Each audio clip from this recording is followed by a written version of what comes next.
Hello everyone, and a big warm welcome back to our show. It's your friend Anitani here.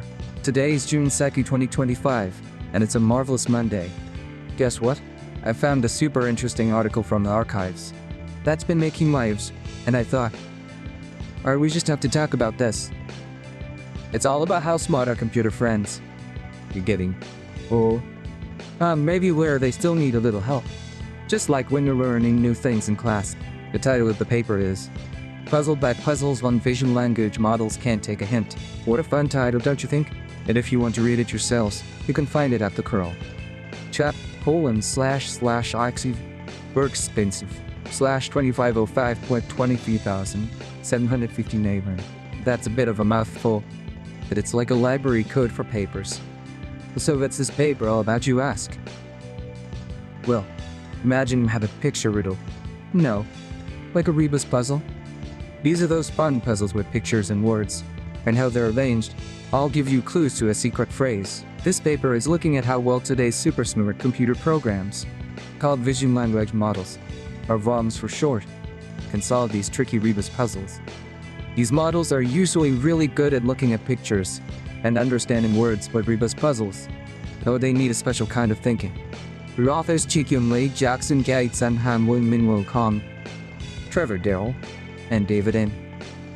Chan, from POSTECH and University of California, Berkeley, wanted to see if these VLMs can do more than just say, describe a photo or answer a simple question about it. Rebus puzzles need you to think abstract, understand symbols, and even get puns or wordplay, sometimes based on culture or how words sound. Like if you see the word head written above the word heels, it means the head over heels. See? Tricky. The paper tells us that they made their own special set of 432 Rebus puzzles, all carefully chosen and checked. What did they find out? Well, it's quite fascinating.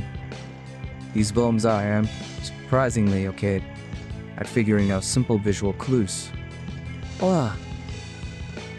When it comes to the really brain-tangling parts, abstract reasoning, thinking outside the box, or understanding visual metaphors, they still struggle a lot more than people do, especially people who are experts at solving puzzles.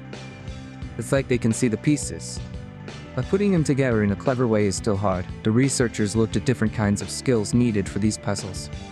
Things like recognizing objects, reading text, understanding number clues, and spotting visual jokes. They found that models were better at some things, like puzzles needing symbolic substitution, where one thing clearly stands for another, or even math-type reasoning, but they got really stumped by puzzles where something was missing.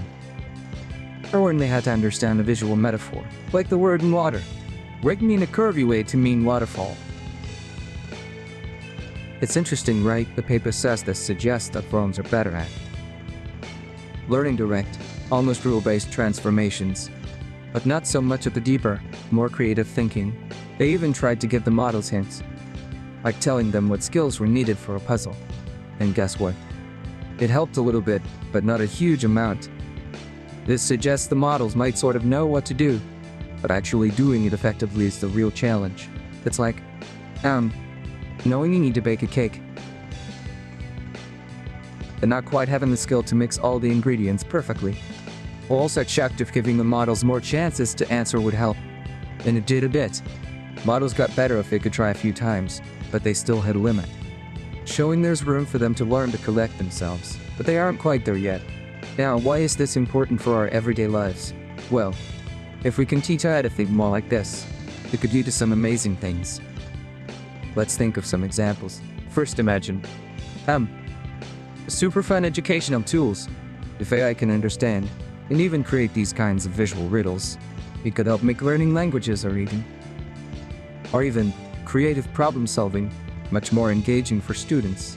Add an AI buddy that helps you learn with playful puzzles.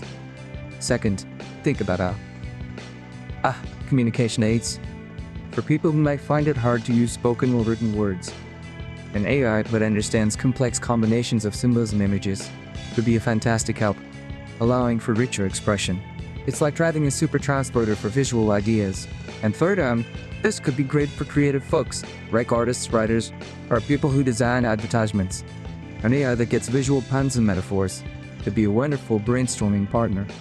We could help come up with clever logos, catchy slogans, or even new ways to tell stories using pictures and words together. Now, how does this compare to other technologies? Well, most car AI models that work with images and text are really good at tasks like describing what's in a picture. This is a cat sitting on a rug, or answering direct questions like what color is the car.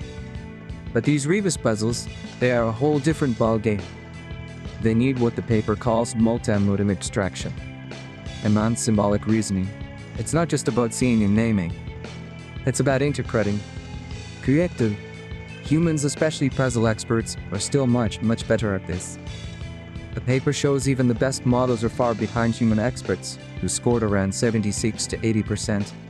While the top models were more in the 40s and 50% range, sir, they still have a ways to go to match human-like. Lateral thinking and understanding of these nuanced visual puzzles. It's a really exciting area of research because solving these puzzles could unlock more robust and generalizable understanding in AI, making them even more helpful in the real world. Isn't that just so interesting, everyone? It shows us that even the smartest computers are still learning, just like we are. That's all the time we have for today, folks. Thanks for joining me, Keynote 20, on this little adventure. Keep puzzling and keep learning. Bye-bye for now.